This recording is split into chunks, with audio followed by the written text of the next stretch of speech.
Before the talk, here is a schedule of the church meetings throughout the summer.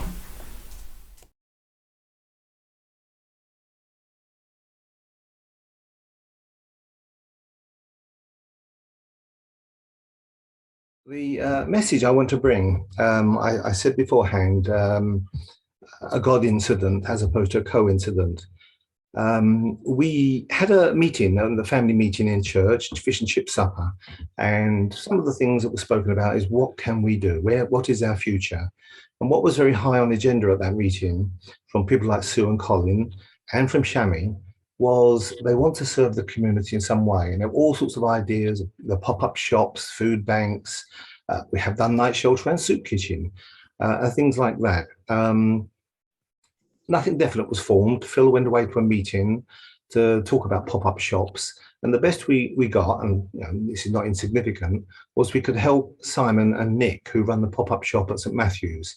They're struggling. It runs on a Thursday, but there's a lot of work in the week gathering stuff. People running around in the daytime. It's not always evenings. So assistance there would be much appreciated. And that was about the best that Phil could come back with from that meeting on what to do. So still we're thinking and pondering on it. And then yesterday I received a phone call from Colin Howe. Colin Howe is at IIC. His son came to talk to us a while back. And he attended this same conference that Sue and Colin had attended about inflation and the cost of living and how churches can contribute. And yes, much was mentioned on food banks, etc. But what he picked up from it was, in fact, the heating costs. The heating costs have gone far above inflation. Inflation has hit us in many areas, petrol, you name it. But heating is sort of up to 100% increase for some people. And there's been a lot in the news about it, so I'm going to share my screen again.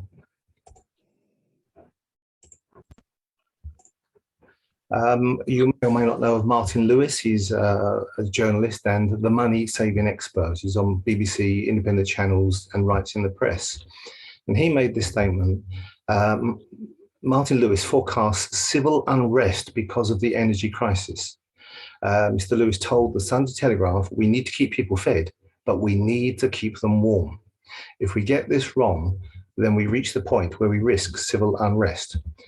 When breadwinners cannot provide, anger and civil unrest brews. I don't think we are very far off. I get these distraught messages from people. They don't know how to make things add up. Mr. Lewis admitted the current energy crisis is the worst financial disaster he's experienced. He additionally said that he was virtually out of tools to help people.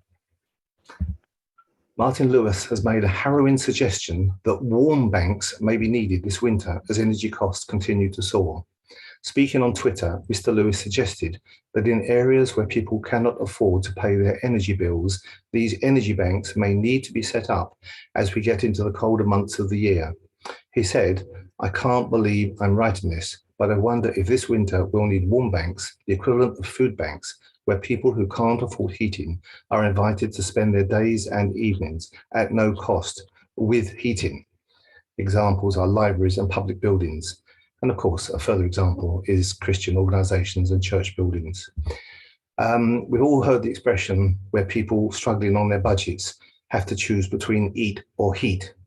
Well, now there's a new phrase hitting the streets, neither eat nor heat. And that is very sad.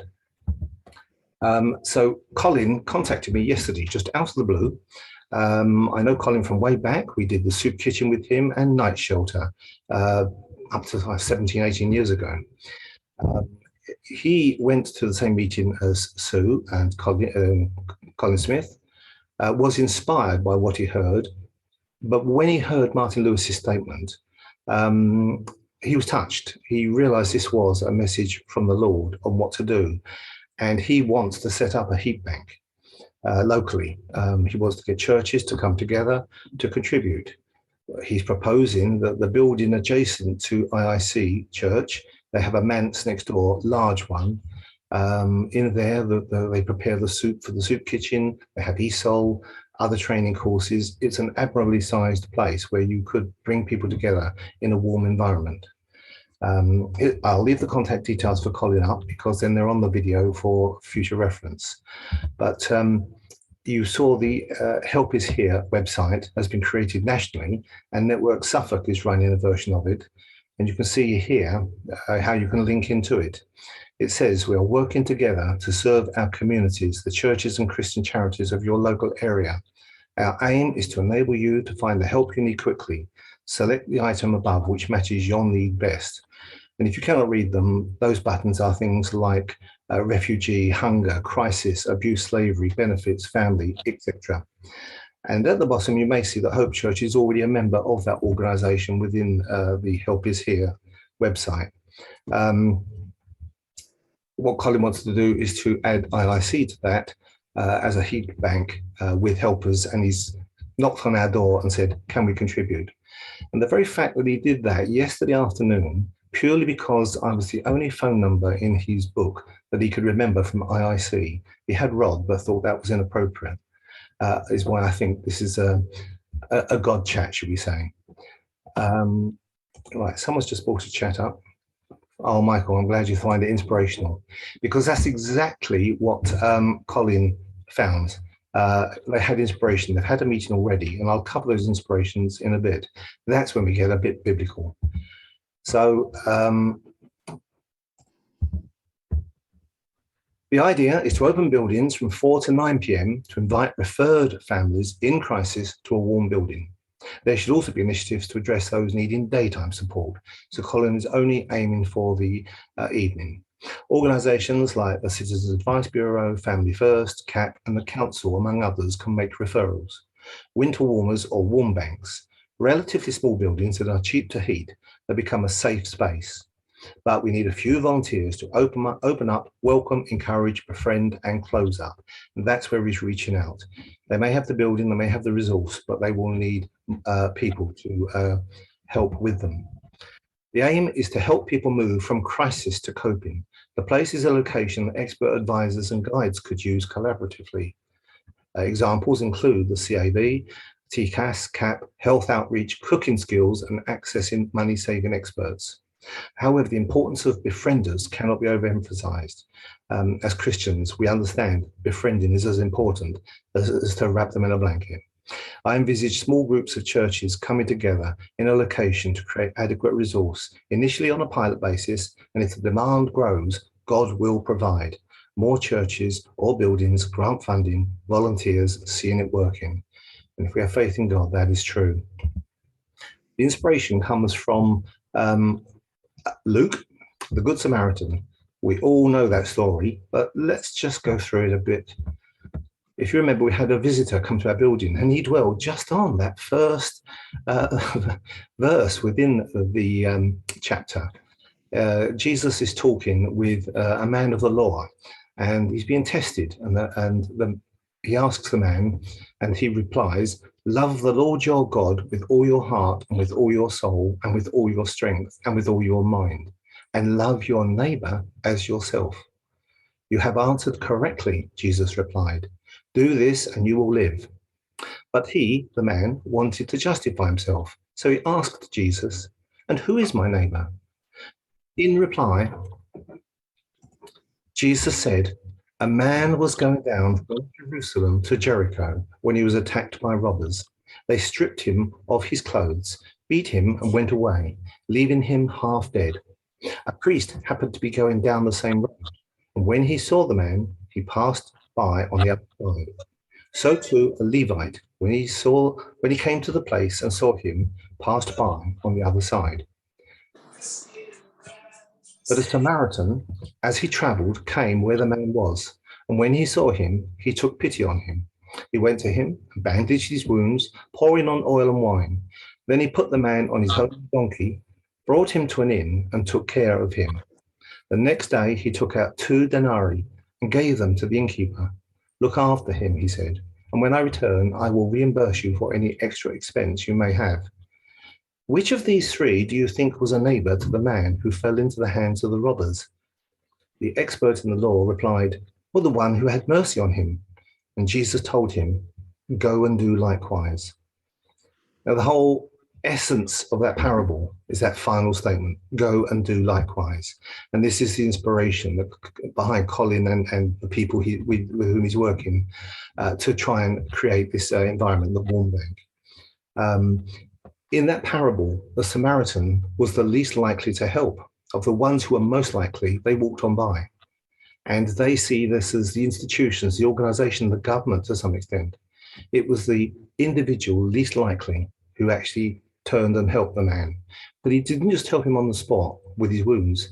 He tended onward from that. He took him to the inn. And 2 days passed. The following day, he gave more money and said, I will return. So there was a progression. He stayed with him and took him out of a crisis situation and back into normality. And that's the point with the warm banks. They aren't just warm for a night. What Colin is thinking is it could be places where children could do their homework in the warm.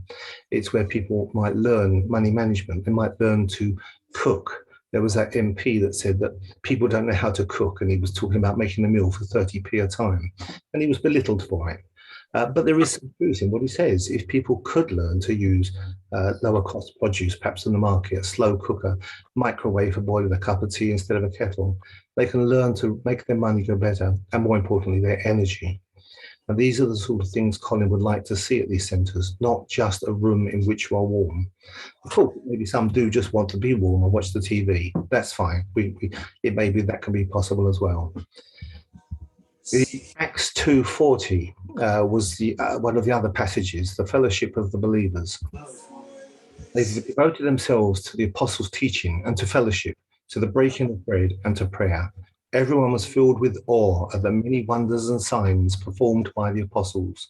All the believers were together and had everything in common. They sold property and possessions to give to anyone who had need. I think that's a fairly key phrase within this parable. Every day they continued to meet together in the temple courts. They broke bread in their homes and ate together with glad and sincere hearts, praising God and enjoying the favor of all the people. And the Lord added to their numbers daily those who were being saved. That's an important point in giving this help. Maybe people will come to know the Lord, which is part of our mission. And finally, the parable of the great banquet. When he noticed how the guests picked the places of honor at the table, he told them this parable. When someone invites you to a wedding feast, do not take the place of honor, for a person more distinguished than you may have been invited. If so, the host who invited both of you will come and say to you, please give this person your seat. Then, humiliated, you will have to take the least important place.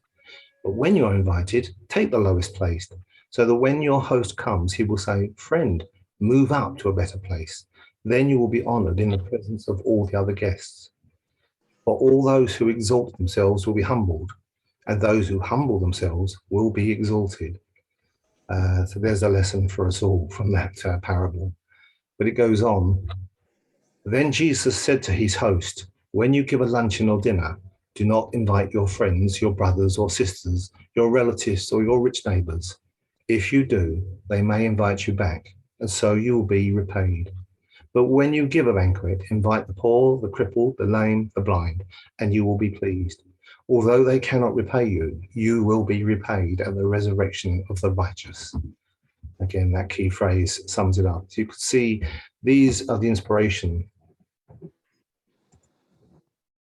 that Colin and the people with whom he's working, to bring about a warm bank. And that is the message that I've wanted to bring today. Literally, a casual phone call yesterday morning, he called me, and I thought it's appropriate that we do, he's knocking at our door, that we do respond. And that is really it. I don't want to take any more of your time.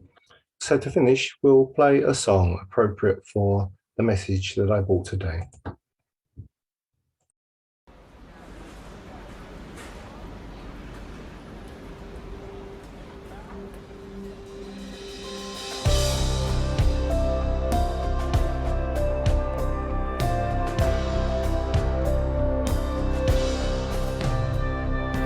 We seek your kingdom throughout